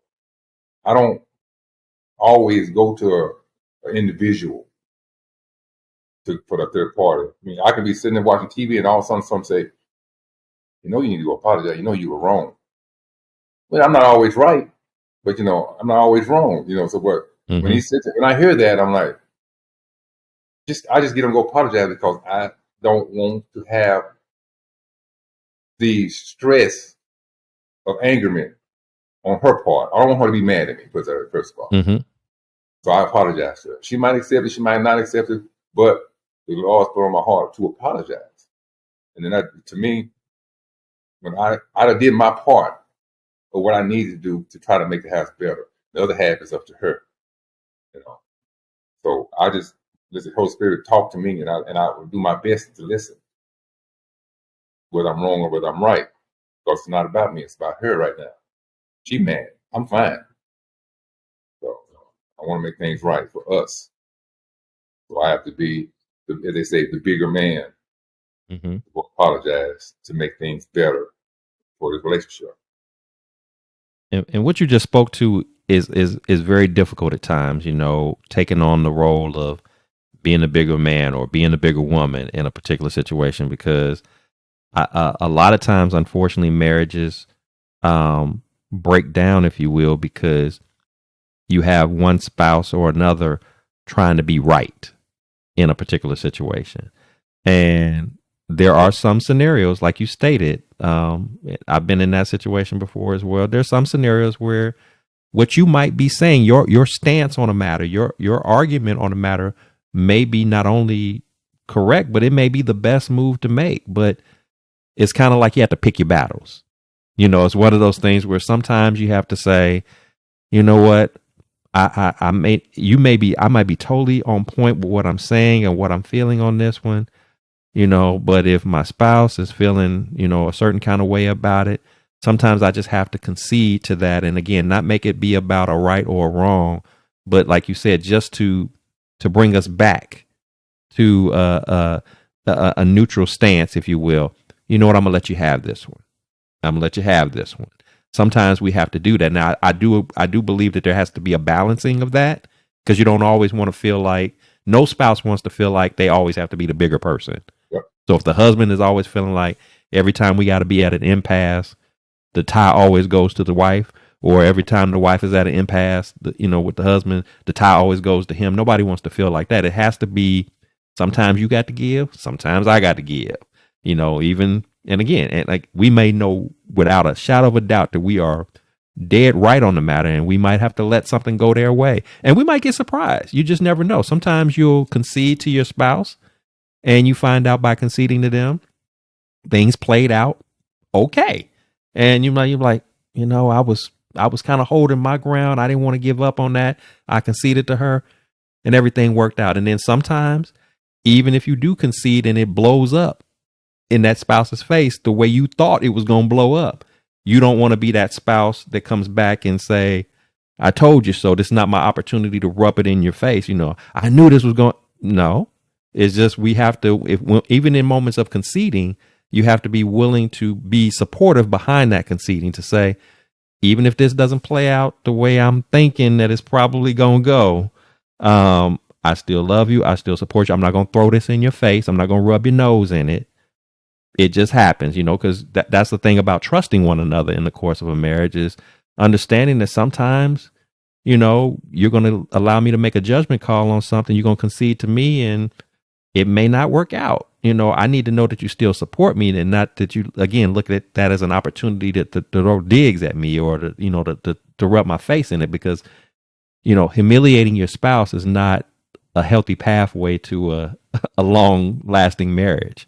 If every time you look up, you want to point out my faults and my mistakes, and you want to show me that I'm, less than you in terms of whether it's my smarts and my decision making or whatever, nobody wants to be made to feel that way. So that's why I was curious to know. I mean, and everybody's different in their marriages as to how they handle, challenges where you're kind of at that impasse, but I do like the fact that if you find that the impasse is of something of a major level, that you don't have any resistance in seeking, as you stated, that third party, meaning whether it be a pastor or some type of Christian counseling, to say, hey, we got a big decision here, but we're on opposite ends here, and we need a neutral party to kind of help us navigate through this thing, versus the two of you, again, being mad at each other and not talking to each other for days and weeks at a time, or one of you saying, well, I don't care what you say, I'm gonna do it anyway, doing that kind of stuff. Again, those are destructive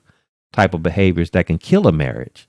And so I have a total respect for you acknowledging the value, when it's needed, the value of bringing in an appropriate third party, if you will, because and I put the emphasis on that because sometimes even in marriages we bring in third parties, but we bring in the wrong third parties. And Rosetta, you kind of spoke to that.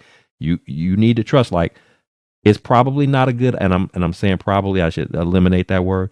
It's not a good idea, when you're a married couple and you're at an impasse, that the third party you choose to bring in is a single person. Right. One of my single boys is going to tell me something different. One of your single girls is going to tell you something different about how they handle it, because they're speaking from a single mindset. They're not speaking from a married mindset, and they may give you bad advice. Girl, you need to go. You tell him da da da da da, or your boy, oh man, you need to. What you do to her, man, you let her know you the man. And you took a situation and blew it up even more than what it needed to be, listening to your single friend or listening to your non-Christian friend or non-Christian couple trying to give you godly advice on your marriage.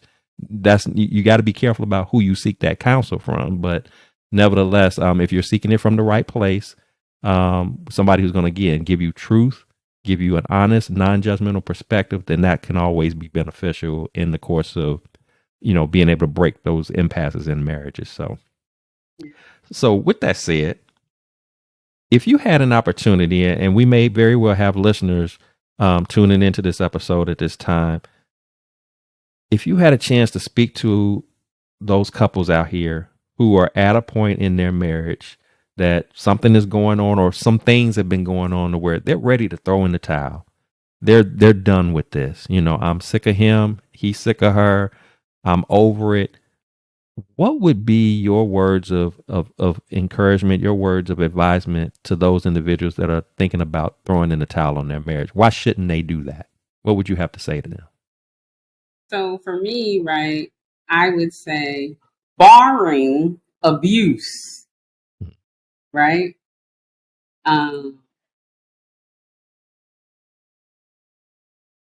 There is nothing that God can't absolutely positively fix. So he can even fix that situation. I'm not saying that he can't, right?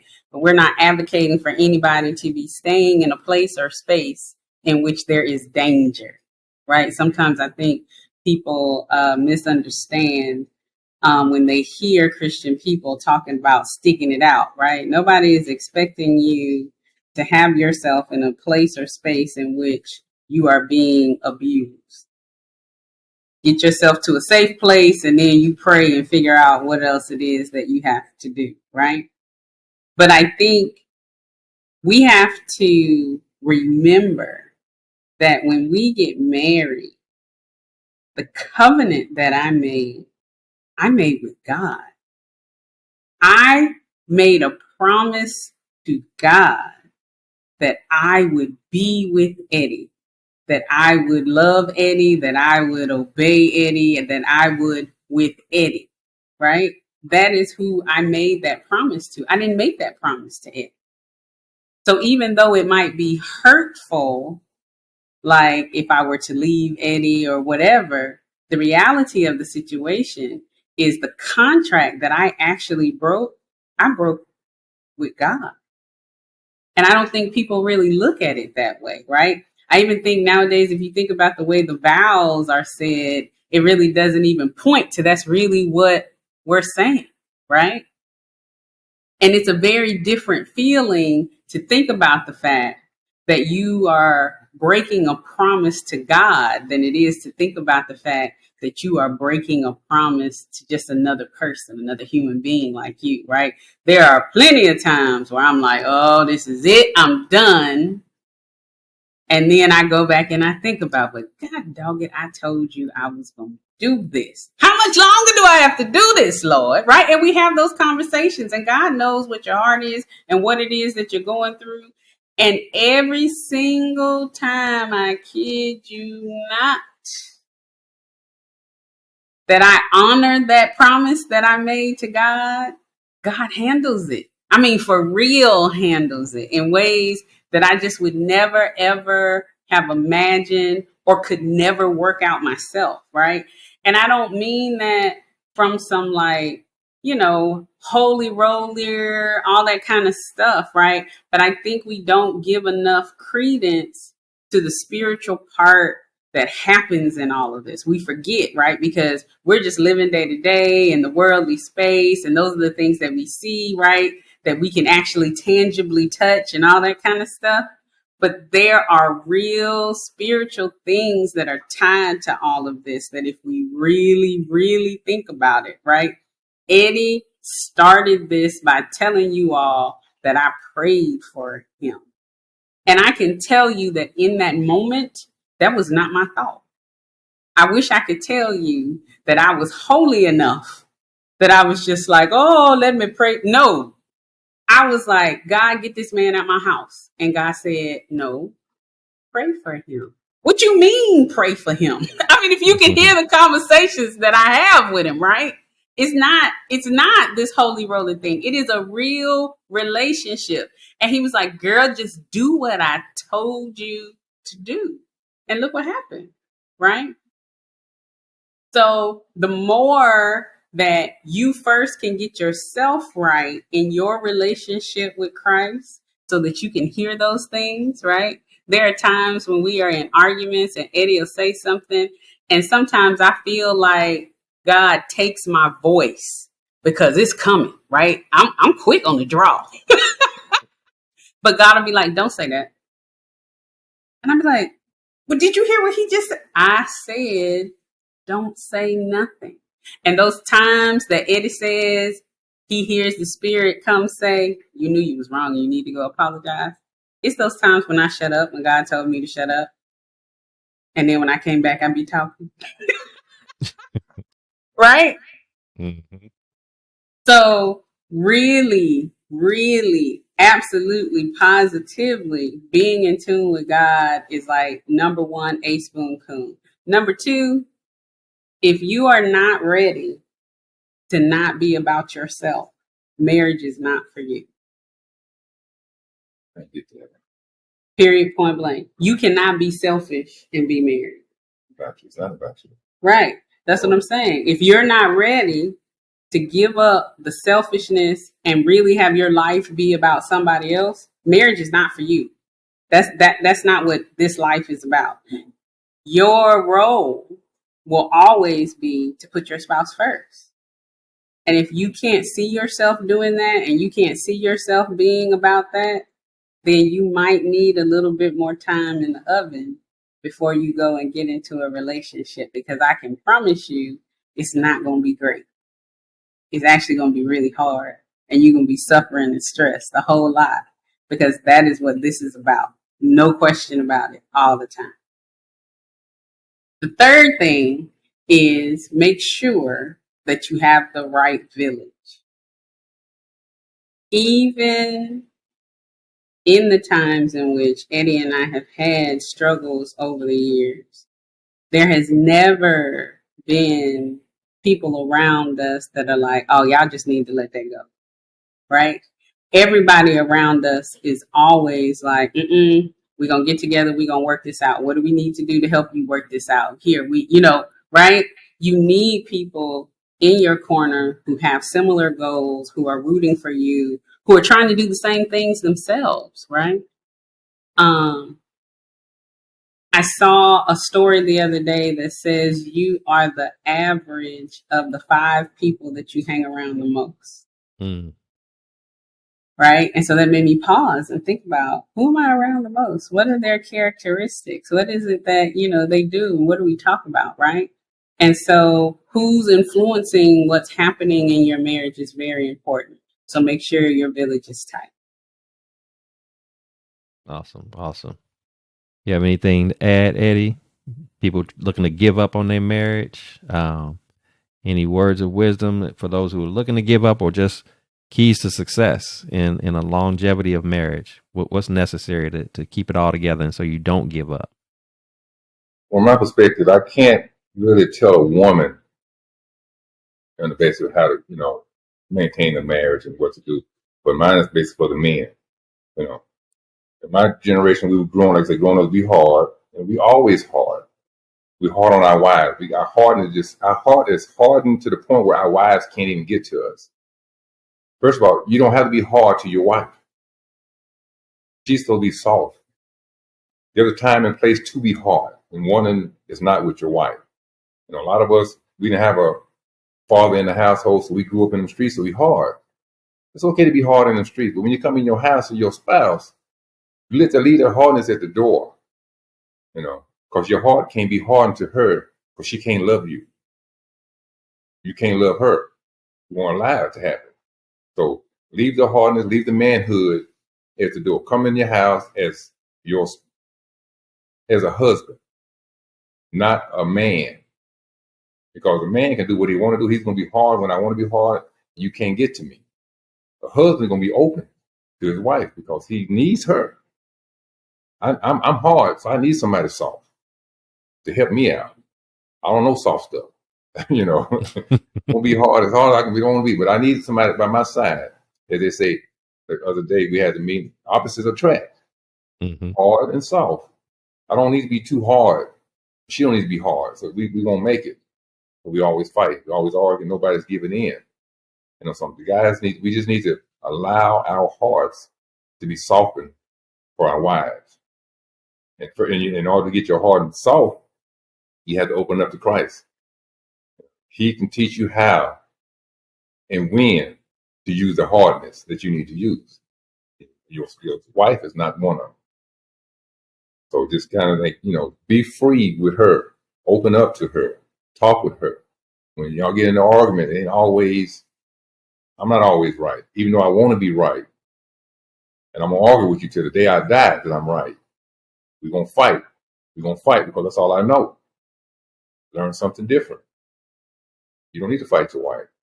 You don't have to fight for your position in the household. God gave it to you. I'm the hand of the house. I'm gonna do what I want. Why you got to walk around telling somebody who you are? He know who you are. Your wife know who you are. You the one don't know who you are. You trying to convince yourself you the man of the house. I had to learn that. God made me the hand. Somebody said, you ain't got to fight for that. He gave it to you. Just live the life, be your husband, to your wife. Take care of the things that you need to take care of. When you get to the point where you want to fight, you want to argue, not with your wife, because it makes things worse in the relationship. Because when you're fighting her, you fight in the streets, you fighting her, you fighting the street. Who you gonna love? And Christ is all about love. Yeah. People don't think love is sex. Love is not sex. You can love everybody. What are you trying to say? You can sex everybody? No, God intended you for you to love every mankind in His spirit. But I love my wife more than that in His spirit. I love everybody according to what God intended for me to love you. But this love here is a different kind of connection. It's a connection with us and it's a connection with Christ, which makes it strong. I would not allow anybody to break your heart. I cannot and will not allow somebody to step in here and say, Rosetta slept with somebody else and she did so and so, so and so, so and so. Yes, the devil gonna say, you didn't trust her from Jump Street. But my heart gonna say, that's not Rosetta. She wouldn't allow that to happen. We go dance, when she do go dancing, I tell her, so and so, so and so, so and so. These dudes want you. These dudes, no, they don't. They know that. I have to trust her. I don't trust them other dudes she messing with, but I have to trust her. In order to make me feel better, that's what I have to do. That's why I'm to a point where she can go, go dance. I don't mind you going dance, even though I still don't like it, but I have to trust her in the spirit of God to say she's going to do the right thing. And that's when my heart opened up to the point where to trust her to do the right thing. If it was hard, I'd be up there with her every day. After my surgery, she going to dance. I would have a cast on sitting right in the seat. You are not going to dance with nobody. You're going to sit down with me. Guys, y'all leave her alone. I'll be mean mugging everybody. And she'll get mad, but she ain't dancing with nobody. But it's just for the guys. You have to open your heart to let your real self come out, basically. Your real self is in that hardness. Open it up and let it come out to your spouse. And your marriage be a whole lot better. Now, what would you tell people who are about to get a divorce? People about to get a divorce. Basically, you have to realize that if you wasn't meant to be in the first place, you wouldn't have been there. Because, God don't put you in the places where he wants you to get out of. You put yourself in the positions. Mm-hmm. My first marriages, I put myself in those positions. God didn't say, this is the woman for you. I said, this is the woman I want to marry. Because I saw something that I wanted from her. Not that I needed from her. I just wanted it from her. That stereotype. She's sexy. She got a body shape. She's beautiful. That stuff is not going to make the marriage. It's not going to last. What you trying to say? I'm not sexy. I didn't say you wasn't. I said it's not going to last. You're looking for that. If you don't look for that, this beauty is already there. Because it's the Holy Spirit. It's God. It's Christ-like.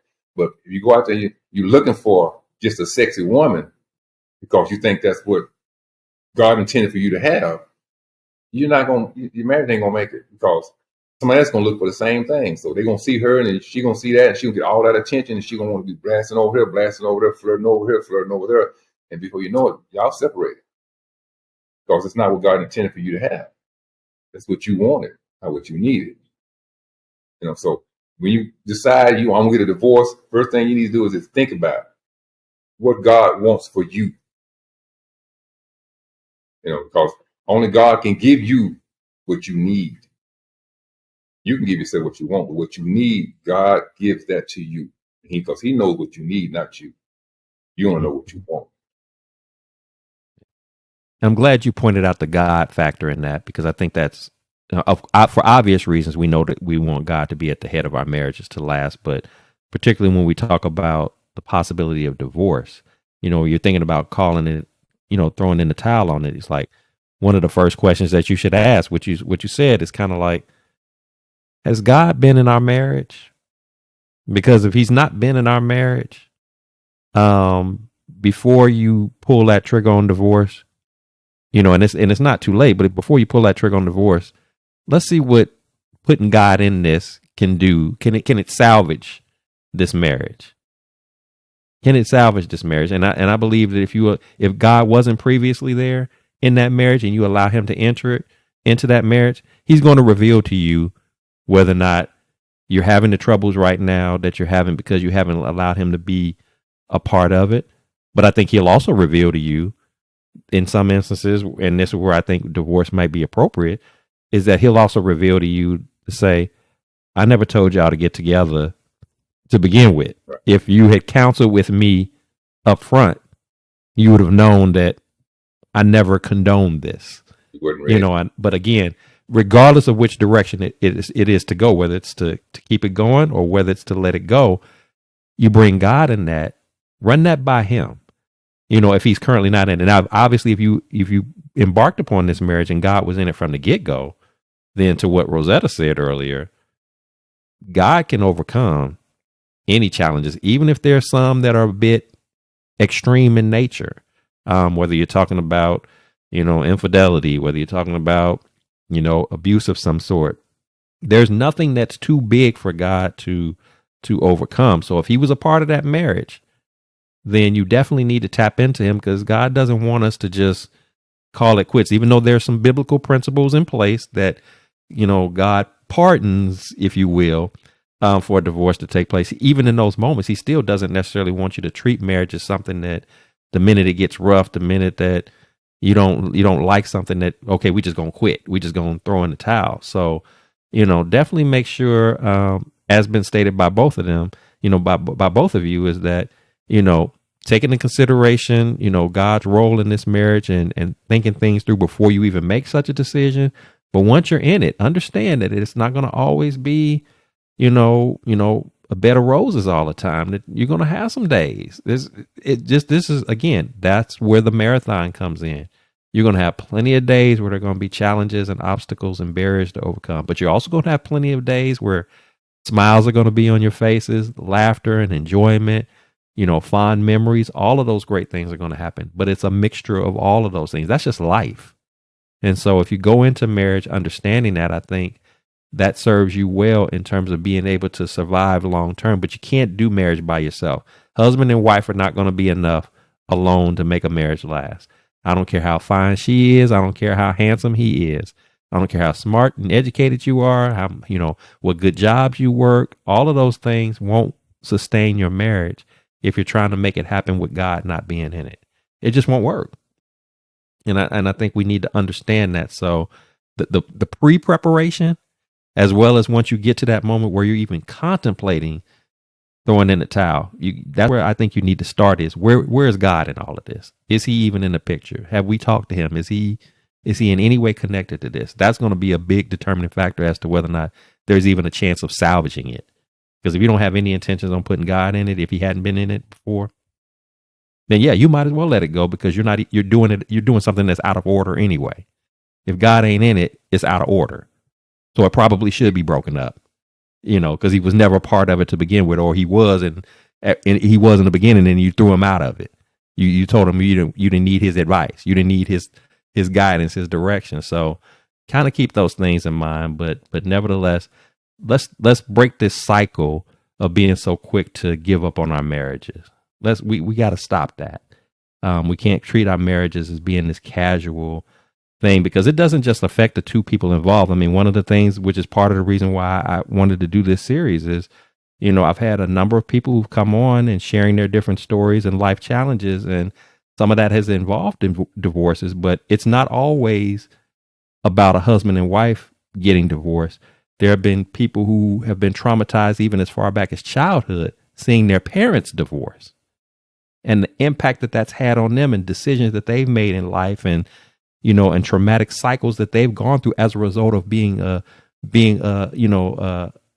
impacted by those divorces. So it doesn't just always affect the husband and the wife that are involved. There's other people, like children, for example, that can get impacted by that. So you, again, to Rosetta's point earlier about, you can't go into marriage selfish.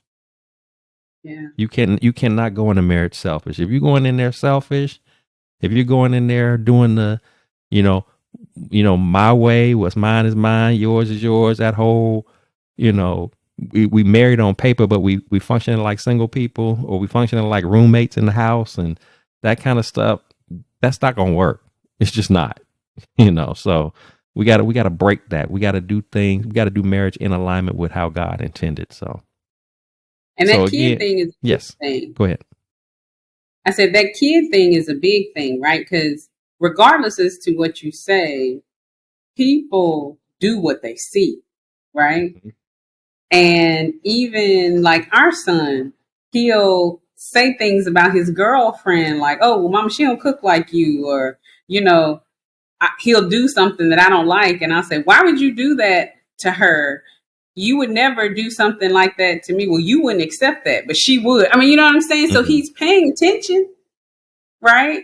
And so whatever it is that he's seeing Eddie and I do, he's mimicking that in one way or another. And I think we forget that at times, regardless as to that whole do what I say and not as I do thing. That's a waste of time, because whatever it is that they're seeing you do, you can bet your bottom dollar, even though subconsciously they might say they don't want to be that way, they still wind up doing what they saw.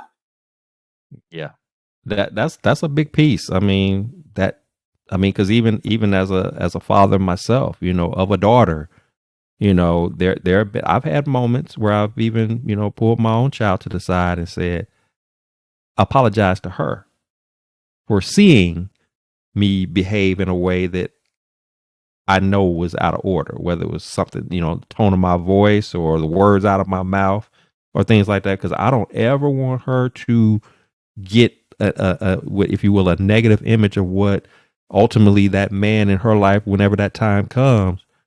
I want you to have a standard of excellence, of boundaries, of expectations that no, you don't. My daddy don't come to me like this, or I didn't watch my dad treat my mom this way, so I'm not going to allow you to treat me this way. I mean, we got to be conscious of those things because, again, there are people who are watching us, whether it's our kids or even, again, it could just be people. It could be people in the church that are watching you. You know, they're looking at their marriage and they're struggling, and they're trying to look at you to model off of how you behave. You know, how you function.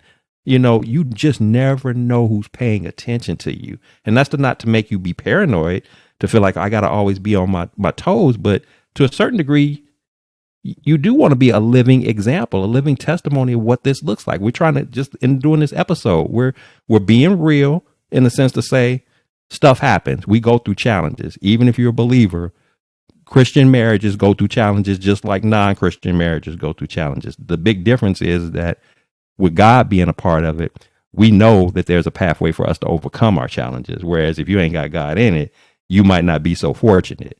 But we're not excused from the storms. We're not excused from the challenges. And there are people who can be negatively impacted if we don't make right decisions and conduct ourselves in a certain type of way that will be pleasing to God. God, as you started off at the top of the show, Rosetta, I'm here to minister. My marriage is a ministry. My marriage is a ministry to other people who are aspiring to get married, who are currently married. They looking at us. You know, that may feel like a big responsibility. We hear athletes talk about all the time, you know, or superstars. I'm not a role model. Yeah, you are. You may not want to assume that role, but people are paying attention to you, you know, so you got to be mindful of that, you know, and how you carry yourself. But ultimately, the one who sees you, if nobody else sees you, we know that God sees everything. There's nothing that we can do or say that we think we getting away with, that we think we brushing up under the rug. If nobody else saw it, he saw it. So if nothing more, be mindful of what does he think about what you're doing? What does he think about what you're saying? How are you conducting yourself as a husband? How are you conducting yourself as a wife? Are you being the example that is modeled in God's word as to what that's supposed to look like? That's your guiding point right there. That's your instruction manual on what that marriage is supposed to look like. So this is awesome. This is awesome. So Eddie and Rosetta, I am so thankful for you taking time out of your busy schedule to just talk about this marathon of marriage and sharing your marriage with us in such a transparent and authentic way. I know I've been blessed. I know my listeners are going to be blessed by this. And I'm just super excited for everybody to tune in and check this out, because you dropped some gems tonight, and prayerfully you've saved some marriages tonight. Prayerfully, some people who were thinking about throwing in the towel after hearing your story, they're thinking differently. Or prayerfully, maybe somebody who had a failed marriage before, you know, who thought, I don't know if I want to ever do that again. Maybe they are inspired by you tonight in what you shared. So I'm claiming that victory, that somebody's being blessed. And even for those who've never done it before, and they're just needing some nuggets to know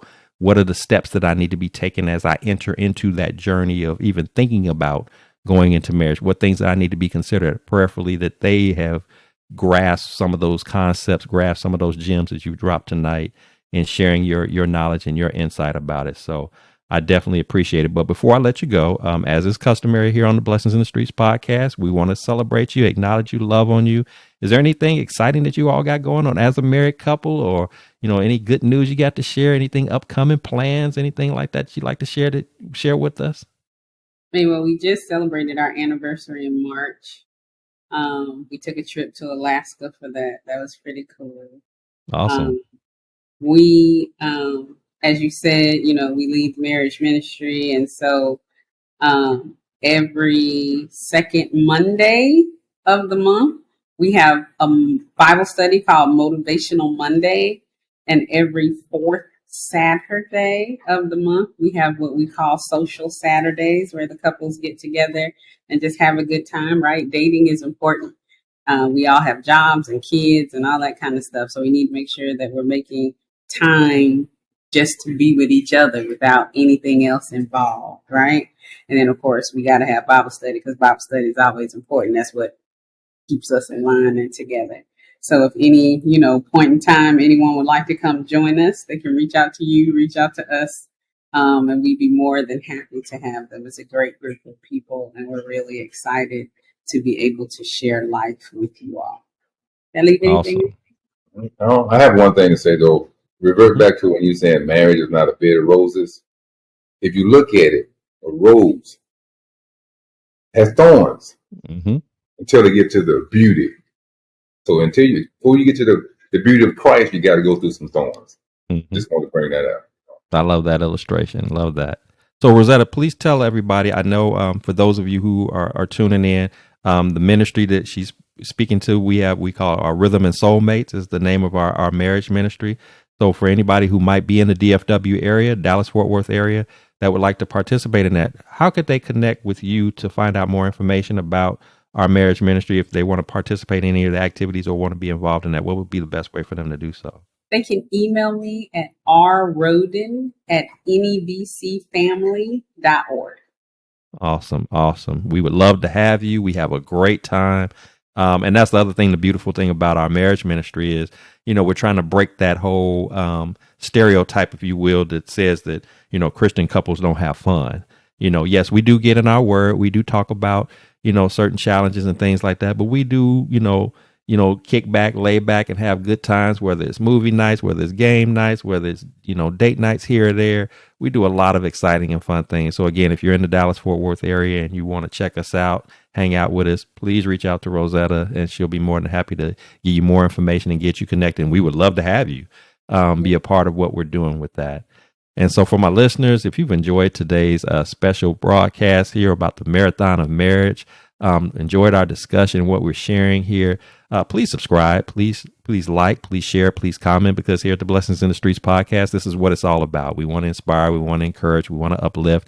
And specifically in this particular series, we want to see marriages prosper. We want to see marriages thrive. We want to see marriages just be able to withstand the test of time so that for generations and generations to come, that they will be models of excellence, models of integrity, models of high character, and just models of what love, as God intended for us to understand love to be, is all about. Marriage was created by God. It's a beautiful thing. It's a wonderful thing to be a part of. And if you have the opportunity to partake in such a thing, not only do you want to have God all up in that, but you want to lean on to him because moments of, as Eddie spoke of, in the moments of the thorns, as you're trying to get to that bed of roses, there's going to be some ouch moments. There's going to be some moments that hurt a little bit, that sting a little bit here and there. But again, nothing is too big for God. He's the ultimate problem solver. He's the ultimate comforter. There's nothing that you can go through in the course of your marriage that, with him involved in it all along the way, he won't give you the guidance and direction to overcome. He wants to see these marriages thrive and strive and be the best living example of what man and woman are supposed to be together in unity for the life term that he's given us to enjoy that, as he said in our vows, till death do us part. So until next time, remember, here at the Blessings in the Streets podcast, this is the place where your story is your glory, where your relationships are relevant and your journey is your joy. I am your host, Joseph B. Roberts. Thank you so much for tuning in. And until next time, you keep hanging in there, fight for your marriages, endure that marriage, go through all of the beauty of it and even the barriers of it. Again, fight for your marriage. Love on your wives, love on your husbands. Understand that you are in this thing for the long haul. This is not to be treated lightly. God loves marriage and he wants nothing but the best for that. And you can trust in him to give you all the insight, all the knowledge, all the direction that you could ever need to make sure that marriage is a successful one. So until next time, you take care of yourselves, and I look forward to seeing you again and enjoy our Marathon of Marriage series that we have in store for you. Share it with your friends. Let them know they want to tune in and check this thing out, and they will most certainly be blessed. You take care of yourselves, and I'll see you next time. Thank you.